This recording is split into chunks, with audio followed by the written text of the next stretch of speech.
The applause started before I could process what Derek had just said. "To my father," he announced, raising his glass higher, "for making room." 23 people in the private dining room at Meridian joined him. The crystal caught the light. My ex-wife Linda smiled from the far end of the table, her new husband's hand on her shoulder. Derek's wife Vanessa beamed beside him, her phone already out, probably live streaming this moment to whatever audience she'd cultivated this week. I clapped. "What else do you do when everyone's looking?" The sound felt hollow against my palms, but I kept my face neutral. I'd spent 34 years supervising building systems at Riverside Medical Center. You learn to smile through anything when you're explaining to a cardiac surgeon why the elevator's been down for 6 hours. "Dad's been so gracious about this transition," Derek continued. His voice had that practiced quality he'd developed somewhere between his MBA and his VP title at Westbrook Consulting. Really understanding about our need to consolidate households, to build something sustainable for the next generation. Consolidate. Such a clean word. Vanessa stood now, her hand finding Derek's shoulder. "We're just so grateful," she said, "that he sees the bigger picture." The bigger picture was my house, the one I'd bought in 1997 when Derek was 8. 3 bedrooms, basement workshop, garage I'd converted into storage when Linda left, paid off 6 years ago. Their bigger picture also included my position. Derek had been working with Westbrook for 18 months now, advising Riverside's administration on operational efficiency. Last month, they'd announced a reorganization. Facilities would now report through external operations. My supervisor role was being sunset, their word, and replaced with a contract management position. Derek's firm held the contract. The applause died. People returned to their salmon or their chicken. I looked down at my plate. Someone had ordered for me. Probably Vanessa. She'd planned everything else about tonight. "The paperwork's all ready," Derek said quietly, leaning across the empty seat between us. "Thought we could handle it before dessert. Keep things simple." I met his eyes. They were Linda's eyes, that particular shade of gray that looks blue in certain light. But the expression was new. There was something calibrated about it. Sympathetic, but firm. Like he was delivering a performance review to an underperforming employee. "You brought documents to dinner?" I asked. "Just being efficient, Dad." He patted my shoulder. "You taught me that." Vanessa appeared at my other side, folder in hand. Manila, professional, the kind with the metal clasp. "We worked with a really wonderful estate attorney," she said. "Everything's structured to minimize tax burden, protect your interests long term. You'll have the in-law suite over the garage, complete privacy. We just need a few signatures." The in-law suite, above my garage, in my house. "I haven't seen these yet," I said. "Of course." Vanessa's smile never wavered. "Take your time, Melissa." She waved over a woman I didn't recognize. "This is Melissa Chen from Hoffman & Associates. She can walk you through anything that's unclear." Melissa was mid-30s, sharp suit, briefcase already open. She sat down with the ease of someone who'd done this before. "Mr. Patterson, I know this seems sudden, but Derek and Vanessa have really thought through every detail. The quitclaim deed transfers the property into a family trust, with you maintaining residence rights. The employment transition paperwork formalizes your emeritus status and sets up your consulting arrangement." Consulting arrangement. 20 hours a month, advisory capacity, preserves your benefits through the Westbrook contract. She flipped pages, pointed to highlighted sections. "Your pension remains untouched, of course. This is really about updating the structure to reflect current realities." Current realities. I looked around the table. Linda was laughing at something her husband said. Derek's college friends were deep in conversation about a Netflix show. Vanessa's parents, who I'd met exactly twice, were comparing photos on their phones. Everyone looked comfortable. Like this was normal. Like farewell dinners with legal documents were just how families operated now. Where do I sign? I asked. Melissa smiled. Wonderful. Let me just... She walked me through it. 7 pages. My signature, Derek's signature, Vanessa's signature, witnessed by Melissa and by another lawyer who materialized from somewhere near the bar. The whole thing took 12 minutes. I timed it on my watch. When we finished, Melissa gathered the papers with practiced efficiency. Congratulations, she said. You've really set Derek and Vanessa up for success. They brought dessert, chocolate torte with raspberry coulis. Vanessa had remembered it was my favorite. I ate it slowly, letting the conversation wash over me. Derek was explaining their renovation plans to someone. Vanessa was showing someone else the Pinterest board she'd created for the main bedroom, my bedroom. Linda caught my eye once, gave me a sympathetic smile that somehow felt worse than indifference. The dinner wound down around 9. People made their goodbyes, thanked Derek and Vanessa for organizing such a lovely evening, told me how wonderful it was that I was being so supportive. We'll start moving your things this weekend, Vanessa said as she hugged me goodbye. Just to the in-law suite initially. We can sort through everything together, figure out what you really need. What I really need. I drove home alone. The house was dark when I arrived. I'd left at 6 to make the 7 o'clock dinner. Now it was almost 10, and I stood in my driveway, looking at the structure I'd maintained for 28 years. The porch light was motion-activated. I'd installed it myself 3 years ago when the old fixture finally died. The gutters were clean. I'd done them in October before the leaves really started falling. The roof had another decade in it easy.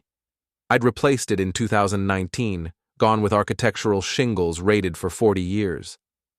I unlocked the door and went inside. Everything was exactly where I'd left it. Coffee cup in the sink from this morning.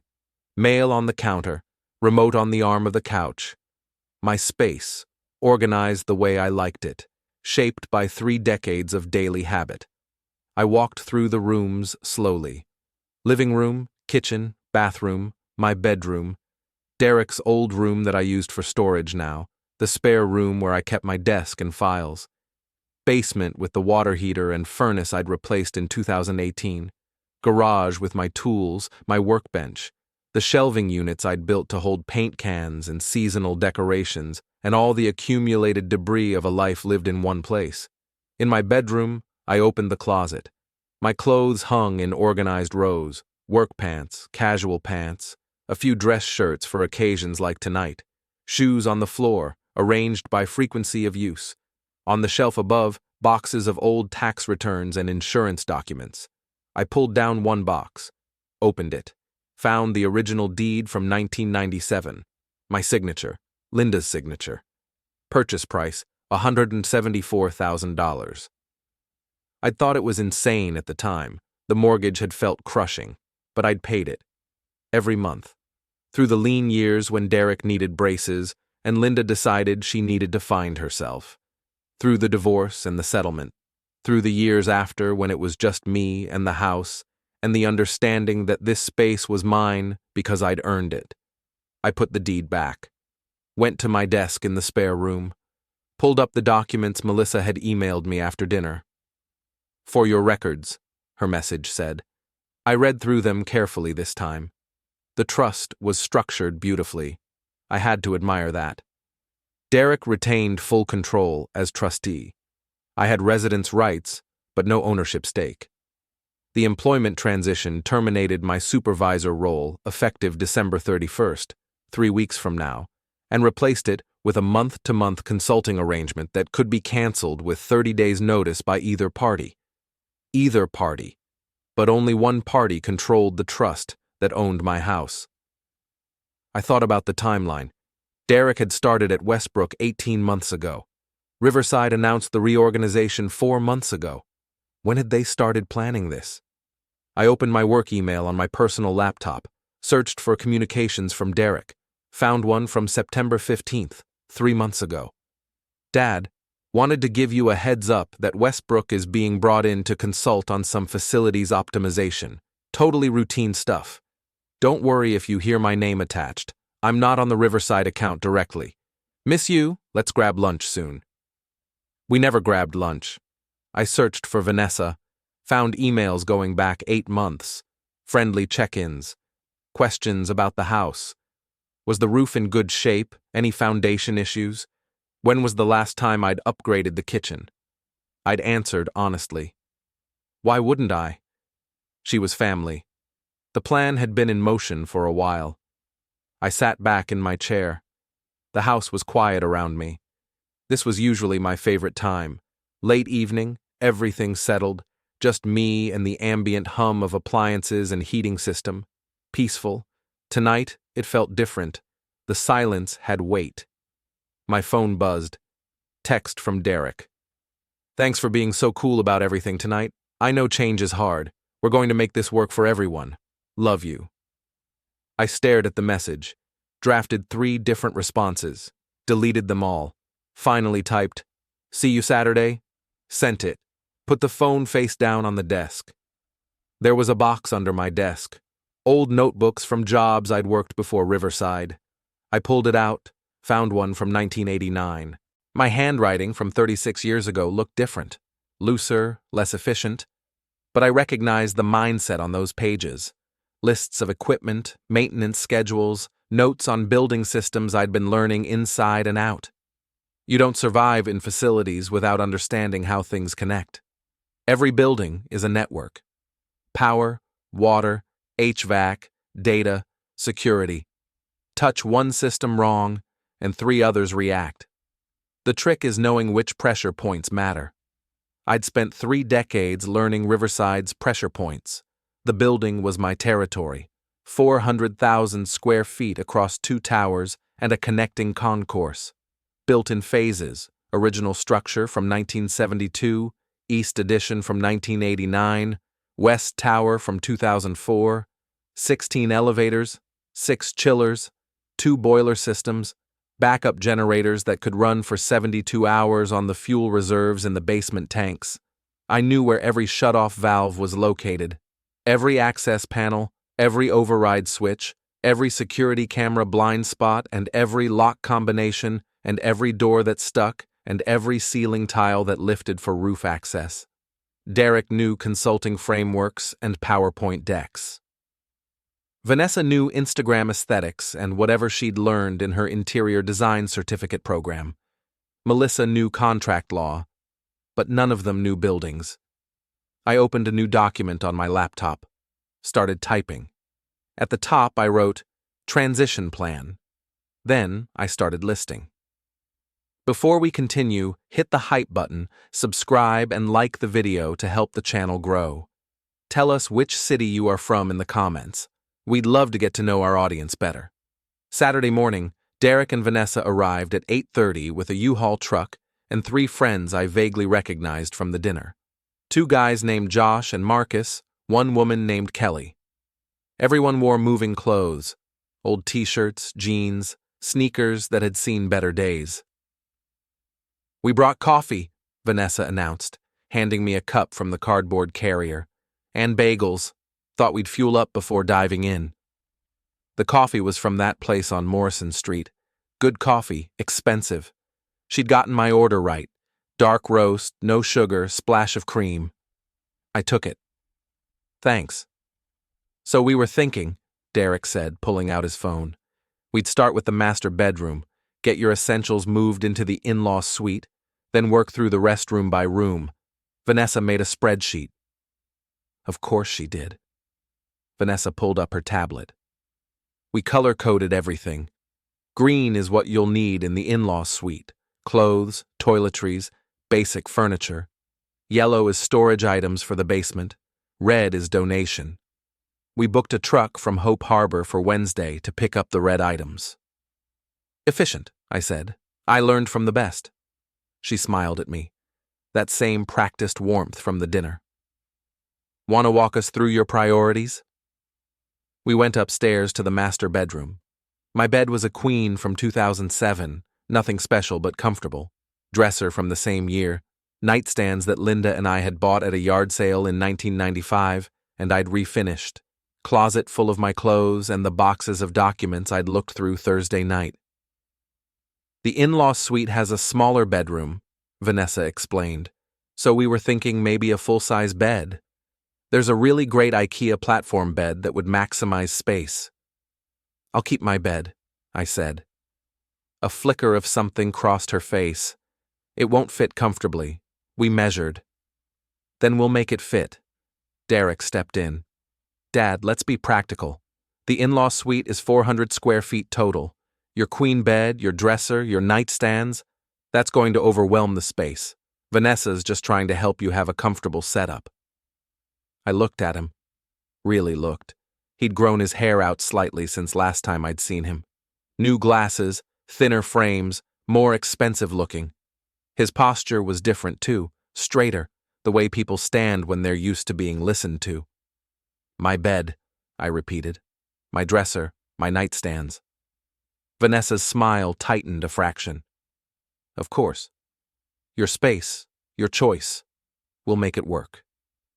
We started moving. The guys carried the bed frame down the stairs and out to the garage. The in-law suite was accessible through a side entrance. I'd built it myself in 2011 when I'd thought about maybe renting it out for extra income. Never did.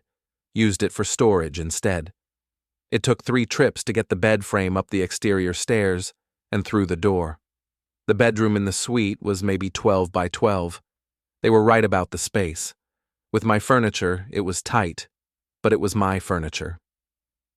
We moved through the house methodically. Vanessa directed traffic with clipboard efficiency. Josh and Marcus hauled boxes. Kelly organized items into piles. Keep, store, donate. Derek supervised, making decisions whenever Vanessa flagged something uncertain. By noon, we'd cleared the master bedroom, Derek's old room, and half the spare room. The in-law suite was filling up. My clothes in the tiny closet. My desk crammed against one wall. Boxes stacked in corners. Vanessa ordered pizza. We ate in the kitchen, my kitchen, sitting around my table while she talked about her plans for the space. We're thinking of opening up this wall, she gestured to the wall between kitchen and living room. Creating more of an open concept. And the cabinets are really dated. There's a local craftsman who does amazing custom work. We're meeting with him Tuesday. I ate my pizza. Didn't comment. Derek's phone rang. He excused himself, took it in the living room. Through the doorway, I could hear his side of the conversation. Yes, we're in transition. Right, my father's moving. No, it's all very amicable. By end of month, definitely. Vanessa was showing Kelly something on Pinterest. Paint colors for the living room. Soft gray, warm beige, something called greige that apparently combined the best of both. Marcus asked me about the garage. That your workshop out there? Some serious tools? Built it up over the years, I said. You do the maintenance on this place yourself? Most of it. That's awesome, man. I can barely change a light bulb. He laughed. What kind of work you do? Facilities supervisor, medical center downtown. Riverside? I nodded. My sister works there, pediatric nursing. She's always complaining about stuff breaking. He grinned. Maybe she's complaining about you. Maybe. Derek came back. That was the contractor. He can start January 15th on the main bedroom renovation. Wants to do a walkthrough next week. We just moved my stuff out this morning, I said. I know. Derek sat down, grabbed another slice. But we want to move fast. The floors need refinishing, the bathroom needs updating. If we're going to do it, might as well do it right. Vanessa nodded. We're thinking heated floors in the master bath and a rainfall showerhead, make it feel like a spa. My bathroom. I'd retiled it myself in 2016. Spent 3 weekends getting the grout lines perfect. We worked until 6. By then, the main house was half empty, and the in-law suite was overstuffed. Vanessa had arranged my living space with the same efficiency she'd applied to everything else. Furniture positioned to maximize flow, boxes labeled and stacked, my whole life compressed into 400 square feet. We'll come back tomorrow, she said, surveying the work. Finish the basement and garage. Then Wednesday the donation truck comes and we can really see what we're working with. They left in the U-Haul. Josh and Marcus and Kelly waving goodbye like we'd all been friends for years. I stood in the driveway and watched them go. Then I went into the main house. It felt wrong. Not just empty, violated. My furniture gone, walls bare where pictures had hung, floors showing the dust patterns where rugs had been. I walked through the rooms, my footsteps echoing differently now.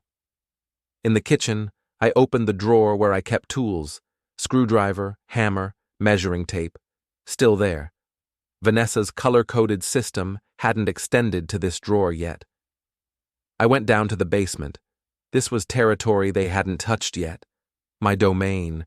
Water heater in the corner, furnace along the far wall, electrical panel, boxes of seasonal decorations, old furniture I'd been meaning to sell, the dehumidifier I ran summers, cat litter from when we'd had cats, Linda's cats, gone now with her to whatever life she'd built with husband number 2. I found what I was looking for in a box marked Misc Tools, a small digital camera I'd bought in 2008 to document a roof leak for insurance purposes. Old technology now, but it still worked. I'd checked Thursday night. I spent the next 2 hours photographing.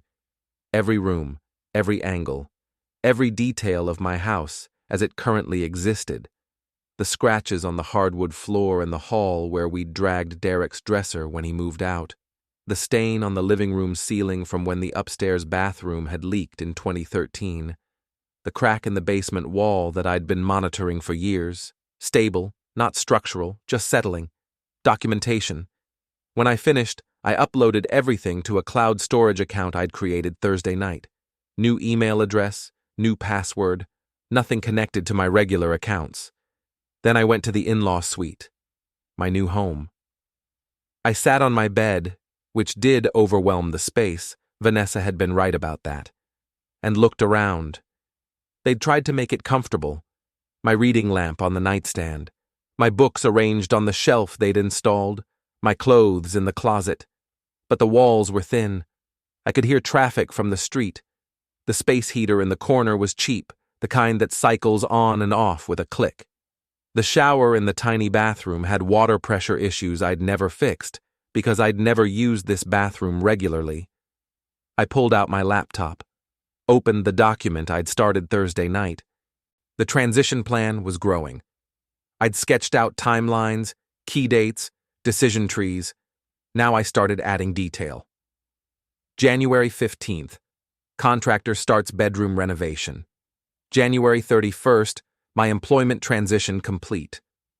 Somewhere in there, Derek would realize his father wasn't quite the pushover he'd appeared to be at the farewell dinner. I worked until midnight, then slept in my too big bed in my too small room. Sunday they came back at 9, finished the basement, organized the garage, loaded the donation truck with items Vanessa had marked for removal. My old couch, Derek's childhood furniture, boxes of clothes I hadn't worn in years. "Really, Dad," Vanessa said, watching the truck pull away. "You'll feel so much lighter without all that clutter." Lighter. I was feeling something, but it wasn't lighter. Monday I went to work. Riverside Medical Center sat on 5 acres in downtown, 2 towers connected by a glass-enclosed concourse at the second-floor level. I'd been here through 3 administration changes, 4 major renovations, and 1 complete replacement of the central HVAC system. My office was in the basement of the East Tower, next to the maintenance shop. Small room, metal desk, filing cabinets full of equipment manuals and maintenance logs. Not glamorous, but mine, was mine. I sat down at my desk, checked email, found a meeting invitation for Wednesday afternoon. Transition discussion. Required attendance. James Patterson, Derek Morrison, Westbrook Consulting, Linda Huang, HR, Robert Vasquez, External Operations, Derek Morrison. He'd taken Vanessa's last name when they married. I'd forgotten that detail. Wednesday was in 2 days. I spent Monday doing my normal work, checked on the boiler system. We were in the cold stretch now, mid-December, system running hard, reviewed maintenance logs, walked the building, noting issues. Elevator 4 was making a new noise. West Tower air handler needed a belt replacement. Someone had broken the lock on the loading dock door again. Normal work, the kind I'd done for 34 years. Tuesday I came in early, started pulling files. I had copies of everything: equipment specifications, warranty information, service contracts, installation diagrams, 34 years of institutional knowledge converted into paper and stored in filing cabinets that would soon belong to whoever replaced me. I worked quietly, filled a box with the essential documents. Things you'd need if you actually had to maintain this building rather than just consult on its operational efficiency. At lunch, I carried the box to my car, came back, started on a second box. By end of day, I had 4 boxes in my trunk. Wednesday morning, Derek called. "Hey, Dad, about the meeting today. I wanted to give you context ahead of time." "I'm listening." "Westbrook's recommendation is that facilities management gets transitioned to an outside contractor. More cost-effective, easier to scale services up and down as needed.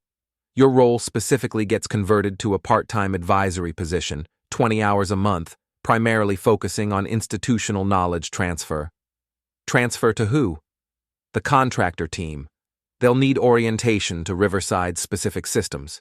You'd be perfect for that. 6-month engagement initially, renewable based on need." "And after 6 months?" Pause. "We'd evaluate. Look, Dad, this is a good deal. You maintain your benefits, you get a lighter workload, you can start thinking about actual retirement. Consulting rate is competitive." "What's competitive?" He named a number. It was half my current salary. "Meetings at 2, I said. "I know this is hard, but trust me, it's the right move." I hung up. Spent the rest of the morning doing my rounds. The building was busy. Hospitals don't slow down for the holidays. I checked in with my team: Carlos in HVAC, Jennifer in electrical, Tom who handled the elevators. Good people. They knew their jobs. "Hey boss," Carlos said. "Rumor is there's big changes coming." "There's always big changes coming," I said. "Yeah, but specifically to facilities. Word is they're outsourcing." "Word travels fast." "So it's true?" I looked at him. Carlos had been here 12 years. Started as a basic maintenance tech. I'd trained him up. Now he ran the entire HVAC operation. Smart, reliable, showed up even when his kid was sick and his wife needed the car. "Meeting today," I said. "I'll know more after." He nodded slowly. "This about your son? Morrison at Westbrook?" "Small hospital. Everyone knew everything." "Probably," I said. "That's messed up, man." "It's business," I said. But we both knew it wasn't just business. The meeting was in Conference Room 3B, 3rd floor of the West Tower. I arrived 5 minutes early. Derek was already there, laptop open, looking polished in a suit I'd probably paid for back when he was in college. Vanessa sat beside him, tablet ready. 2 other people from Westbrook I didn't recognize. Linda Huang from HR, Robert Vasquez, the new external operations director who'd been hired 6 months ago. "James," Vasquez said, standing to shake my hand. "Thanks for coming." I sat down. Derek started the presentation. Slides about operational efficiency, graphs showing cost savings, a timeline for transition. My name appeared on slide 12, under Key Personnel Transition Plan. "James has been instrumental to Riverside's operations," Derek said, and his voice had that consultant smoothness now, the kind that made everything sound inevitable. "His institutional knowledge is invaluable. That's why we're proposing a structured transition that maintains continuity while modernizing the service delivery model." Modernizing, another clean word. The proposal was exactly what he'd outlined on the phone. Outside contractor taking over facilities management. My role converted to part-time advisory. 6 months, renewable, half my current compensation. "Questions?" Vasquez asked. I had about 40 questions. Asked one. "Who's the contractor?" "BuildCorp Systems," Derek said. "National firm, excellent reputation, already managing facilities at 7 other medical centers in the region. I knew BuildCorp. They'd bid on our HVAC replacement in 2018. I'd recommended against them. Their proposal had looked good on paper, but their reference checks were mixed. We'd gone with Halloran instead. "When does this start?" I asked. "January 1st, Vasquez said. "BuildCorp team will be on site for orientation starting January 6th. We'd like you to lead that orientation." "And my team?" "BuildCorp will evaluate current staff and make retention decisions based on their operational needs. Carlos, Jennifer, Tom, evaluated, retained or not based on some contractor's operational needs." "This is happening," I said. Not a question. "The board approved it last week," Vasquez confirmed. "We wanted to brief you personally out of respect for your tenure." Respect. I looked at Derek. He met my eyes with that same expression from the dinner, sympathetic but firm. "Paperwork is ready," Linda said, sliding a folder across the table. "Just needs your signature to formalize the consulting arrangement." Second folder in 5 days. I opened it. Employment termination effective December 31st. Consulting agreement starting January 1st. 20 hours monthly. $4,500 per month. 6-month term with 30-day cancellation clause. I flipped through the pages slowly. They waited. "I need to think about this," I said. Derek's expression flickered. "Dad, there's not a lot to think about. This is the transition we discussed." "We didn't discuss it. You announced it." Silence around the table. "The board's decision is final," Vasquez said carefully. "The consulting arrangement is the offer. Otherwise..." He didn't finish. Didn't need to. Otherwise, nothing. Otherwise, December 31st I was done, and January 1st I had no income and no health insurance and a house I didn't own anymore. "I need 24 hours, I said. Linda nodded. "That's reasonable. We'll need your decision by tomorrow afternoon." I stood up, left the folder on the table, walked out. Derek caught up with me at the elevator. "Dad, wait." I turned. "I know you're upset," he said. "But this is really the best outcome. You get to step back, reduce stress, keep some income. The alternative is just ending. This way, you go out with dignity." Dignity. "The documents for the house," I said. "When did you start planning that?" He hesitated. "What do you mean?" "How long have you been working on this?" "Dad, it's not like that." "How long, Derek?" "A year, maybe 18 months. We saw an opportunity, we planned for it. That's not malicious. That's just responsible." 18 months. While I'd answered Vanessa's questions about the house, while Derek had sent his friendly check-in texts, while I'd smiled at family dinners and birthdays and thought we were fine. The elevator arrived. I got in. Derek held the door. "Sign the papers, Dad, please. Let's make this easy." I didn't answer. He let the door close. I went down to the basement, to my office, sat at my desk and looked around the room that had been my professional home for 3 decades. They were going to take it. The house, the job, the life. Politely, legally, with paperwork and consulting agreements and sympathetic expressions. My phone buzzed. Text from Vanessa. "Derek said the meeting was rough. Just remember, we're all family. We want what's best for you. Dinner Sunday?" I deleted the text, opened my laptop, looked at the transition plan document, started typing. I didn't answer Vasquez right away. Instead, I spent the next week watching the situation develop. BuildCorp continued to struggle. On February 14th, Valentine's Day, Elevator 4 finally failed completely. The bearing I'd noted in December seized during morning rush. Elevator stuck between floors with 6 people inside. Firefighters had to extract them. Media showed up. Local news ran a story about safety concerns at Riverside Medical Center. Derek called me that night. "Did you know that elevator was going to fail?" "Bearings wear out," I said. "Was it in your documentation?" "It was in my maintenance logs." "The ones you turned over to BuildCorp?" "The official ones, yes."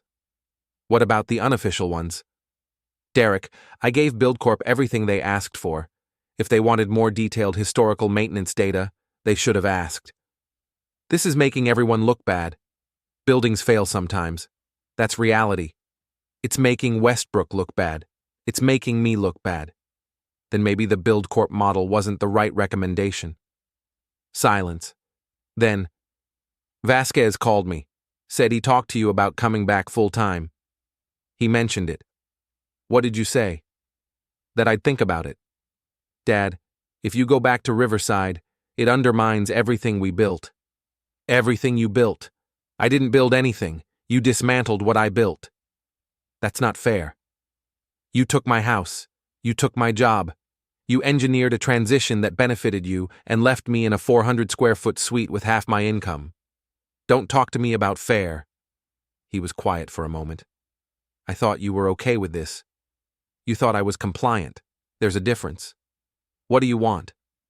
I want you to understand that actions have consequences. You made choices.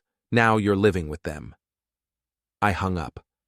30 seconds later, Vanessa called. James, we need to talk about this. No, we don't. You're upset. I understand. But please don't make decisions based on emotion. I'm not emotional. I'm practical. Vasquez is offering me a good job. Better than what I had. It would damage Derek's career. Should have thought about that before you took my house. We didn't take it. We merged households. Family arrangement. With documents prepared before you even asked me. Signed at a dinner with witnesses and lawyers. That's not a family arrangement, Vanessa. That's a hostile takeover. Silence. I never wanted it to be hostile, she said finally. Then you shouldn't have made it one. I hung up on her too. Felt good. February 17th. The cold snap broke. Temperature climbed into the 40s. Rain started. Normal Pacific Northwest winter weather. But the temperature change stressed Riverside's systems. Expansion and contraction. Condensation. The building shifting as it adapted to new conditions. And on February 19th, the backup generator fuel leak I'd been monitoring finally became critical. I got the alert at 4 a.m., fuel system showing abnormal pressure, leak rate exceeding safety thresholds. Kruger called at 4:30. We've got a fuel leak, generator room. It's bad. How bad? Fire department's here. They're evacuating the basement, saying it's a hazard. You need to shut down the generator system until it's repaired. We're on utility power. If we lose that, we have no backup. Then you better hope the power stays on. James, get here, please. Emergency rate, whatever you want. We need you. I got dressed, drove to Riverside. Fire department had the basement cordoned off. Fuel smell was strong even in the stairwell. The leak was in a connection I'd been watching for months. Slow corrosion, probably started 2 years ago, finally degraded to failure point. Can you fix it? Kruger asked. Not safely, not with fuel in the system. You need to drain the tank, clean the area, replace the entire connection assembly. How long? Day to drain safely, another day for the repair, if the parts are in stock. They're not, are they?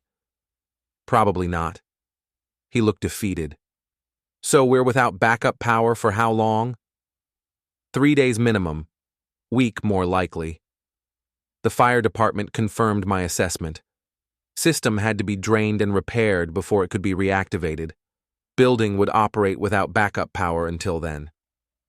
Riverside's administration went into crisis mode.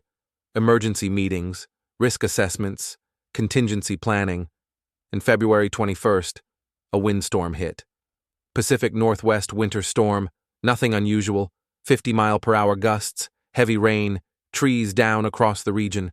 Power flickered at Riverside, held, flickered again, and at 2:37 p.m. went out completely. No backup generator, no power. Hospital running on battery systems with maybe 4 hours of life support. I was home when it happened. Watched the news coverage. Riverside Medical Center in crisis. Patients being evacuated. Emergency services scrambling. Derek called at 3 o'clock. Dad, please, they need you. I'm not on shift. I know, but you know that building, you know the systems. They need help getting power restored. Kruger has my number. He's underwater. The whole BuildCorp team is underwater, please. What's in it for me? What do you want? I want Westbrook to recommend terminating the BuildCorp contract. I want Vasquez to get board approval to bring me back full-time. I want you to admit this whole thing was a mistake. Silence. I can't do that, Derek said. Then I can't help. People could die, Dad. People could die because BuildCorp didn't maintain the systems properly, because you pushed a cost-cutting model that sacrificed institutional knowledge for consultant fees. This is what you built, Derek. You deal with it. I hung up. Felt less good this time, but necessary. The power stayed out for 6 hours. Riverside managed it, evacuated some patients, ran critical systems on batteries, brought in mobile generators from other facilities. Nobody died, but the damage was done. February 22nd, the board held an emergency meeting. Vasquez called me afterward. The BuildCorp contract is being terminated, effective immediately. What about Westbrook? Their contract is under review. Derek Morrison has been asked to step back from the Riverside account. And me? Board approved bringing you back. Facilities director role, starting Monday if you want it. Hire your own team, run it your way. I want Carlos, Jennifer, and Tom back. Done. Anyone else? Give me a week to assess. I'll have recommendations. You've got it. We talked salary, benefits, terms. It was more than generous. It was vindication. One more thing, Vasquez said. This stays quiet. No press, no public statements about why we're making the change. We frame it as BuildCorp completing their transition support and you returning by mutual agreement. Protecting Derek. Protecting everyone, including you. This way there's no controversy, no questions. I thought about it. Part of me wanted Derek exposed, wanted everyone to know what he'd done. But the smarter play was accepting the quiet win. Better job, better pay, professional restoration. Let Derek live with the private knowledge that he'd failed. Agreed, I said. Monday, February 24th, I walked back into Riverside Medical Center as facilities director. My old office was still empty. Kruger's team had been using the larger space. I reclaimed my small basement room, brought my boxes back from storage, set up my files. Carlos stopped by. Welcome back, boss. Good to be back. Heard you're rebuilding the team. You, Jennifer, Tom for starters. Who else should I bring in? We spent the morning making plans, rebuilding what had been dismantled, restoring institutional knowledge. Derek didn't call, didn't text. Radio silence. Vanessa called Wednesday. Can we talk? About what? About moving forward. About the house. What about the house? We'd like to revisit the arrangement, given your change in circumstances. My new salary was public record. They knew I was making real money again. I'm comfortable in the in-law suite, I said. Are you sure? We could look at other options. Like what? Maybe we revisit the property ownership structure, make it more equitable. You want to give me back my house? We want to find an arrangement that works for everyone. The current arrangement works fine. I have housing, you have your renovation project. Everyone's happy. James, I'll see you at Sunday dinner, if you're still hosting. Silence. Then, of course, same time. I hung up. The house situation wasn't resolved, but the power dynamic had shifted. I had income again, options, independence, and they knew it. Sunday dinner was awkward. Derek was quiet. Vanessa was overly cheerful. I was professionally polite. The bedroom looks great, I said, touring the completed renovation. Thanks, Vanessa said. We're really happy with it. Starting on the kitchen next? Actually, we're pausing renovations for a bit, reassessing priorities. Because money was tighter. Because Derek's standing at Westbrook was damaged. Because the whole situation hadn't worked out like they'd planned. We ate dinner, made small talk, avoided the real conversation. As I was leaving, Derek walked me to the door. "I'm sorry," he said. "For what?" "For how this went. For not thinking it through better. You thought it through fine. You just didn't account for me having a spine." He flinched. "I never wanted to hurt you." "You wanted to benefit yourself. The hurt was just collateral damage. Can we fix this?" "We're fixing it. I have my job back. You have your house. We're stable. But we're not okay." "No," I agreed. "We're not okay. That's going to take time. If it happens at all." I left, drove back to the in-law suite, my small space, my temporary home. But I had options now. I could rent an apartment, buy a condo, move across the country if I wanted. I could also stay, keep the convenient location, save money. Let Derek and Vanessa live with what they'd done. I hadn't decided yet. March started with rebuilding. I hired back the old team, brought in new people, reorganized the department, worked 12-hour days getting systems back to proper maintenance schedules, found all the deferred issues BuildCorp had missed, the corroded pipes, the failing seals, the electrical connections that were one vibration away from catastrophic failure, fixed them methodically, documented everything, built back the institutional knowledge that had been lost. Vasquez was happy. "The board made the right call bringing you back." "Thanks. We learned an expensive lesson about facilities management." "Most lessons are expensive. Derek Morrison's firm is off the preferred vendor list." "I heard. His career is probably going to take a hit." I didn't respond to that. "You two working things out?" Vasquez asked. "We're working on it." That was diplomatic. The truth was, Derek and I barely spoke. He'd been moved to different accounts at Westbrook. Vanessa had stopped inviting me to dinner. We existed in parallel, sharing property but not much else. Mid-March, the house situation came to a head. Vanessa called. "We need to discuss the in-law suite renovation." "What about it?" "We'd like to move forward, but we need you to relocate temporarily." "When?" "Starting April 1st, 4 to 6 weeks for the work." "Where am I supposed to stay?" "We can cover a hotel, or if you'd rather find an apartment." "An apartment. Their preferred solution. Get me out of the suite, out of the property, out of their hair." "I'll find an apartment," I said. "Oh. Okay, that's probably easier." "Yeah." I started looking. Found a decent one-bedroom near Riverside. Newer building. Good maintenance. Reasonable rent. Signed a lease starting April 1st. Didn't tell Derek and Vanessa it was permanent. Let them think I was coming back after the renovation. Moving day, Derek helped me load my truck. "You're taking everything," he observed. "Easier than sorting." "Right." We loaded in silence. My bed, my dresser, my boxes. Everything that had made the in-law suite home. "New place nice?" he asked. "It's fine." "Close to work?" 10 minutes. "Good." More silence. "Dad, I know things are weird, but I hope we can get past this." "Maybe." "I miss you." I looked at him. My son, who'd engineered my displacement so smoothly I'd almost missed it happening, who'd taken my house and my job and packaged it as family transition. "I miss who I thought you were," I said. His face fell. "That's not fair." "You're right. It's not fair, but it's true." I finished loading, drove to the new apartment, unloaded, set up my space, called Carlos. "Beer?" "Always." We met at a bar near the hospital, talked about work, about life, about everything except the obvious.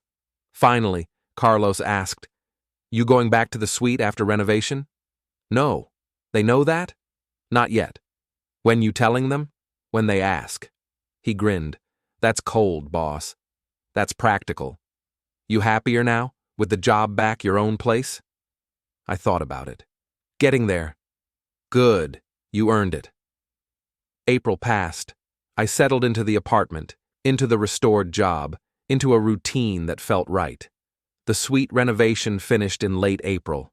Vanessa called. "All done. Looks amazing. When do you want to move back?" I don't. What? I'm staying in the apartment. It works better. But the suite is ready. We renovated it for you.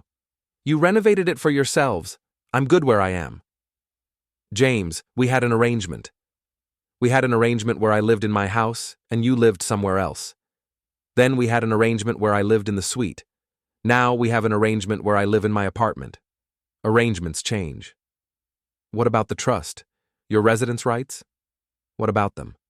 I'm not exercising them. Silence. So you're just leaving? I'm living independently, like I should have been all along. She tried arguing. I stayed firm. Eventually, she gave up. Derek called later. Dad, please, the suite is sitting empty. We built it for you. You built it for control. I don't need it anymore. What do we do with the space? Rent it out. Turn it into storage. I don't care. It's your property. You sound angry. I'm not angry anymore. I'm just done. And I was. Done with the manipulation. Done with the polite erosion of my life. Done with making room. May brought stability. Work was good. Team was solid. Building was running smoothly. I had dinner with Carlos and his family, went fishing with Tom, started dating someone I met at a coffee shop, nothing serious, but pleasant. Built a life that was mine. Derek and Vanessa tried reaching out a few times. I was polite, but distant. Birthday card in June. Thanks, but no dinner. Father's Day text. Appreciated but busy, creating space. July, Vasquez called me into his office. Board's happy with facilities performance. We're up for some awards, actually. Best maintained medical center in the region. Team deserves the credit. You built the team. Take the credit. Thanks. Also, we're expanding. New wing, breaking ground in September. I want you to lead the facilities integration. Scope? He outlined it. Bigger project, more responsibility, significant raise. I'm in, I said.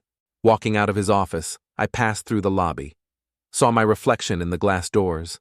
I looked different, lighter somehow, less compressed. Making room had meant making space for them. Now I was making room for myself. And it felt right.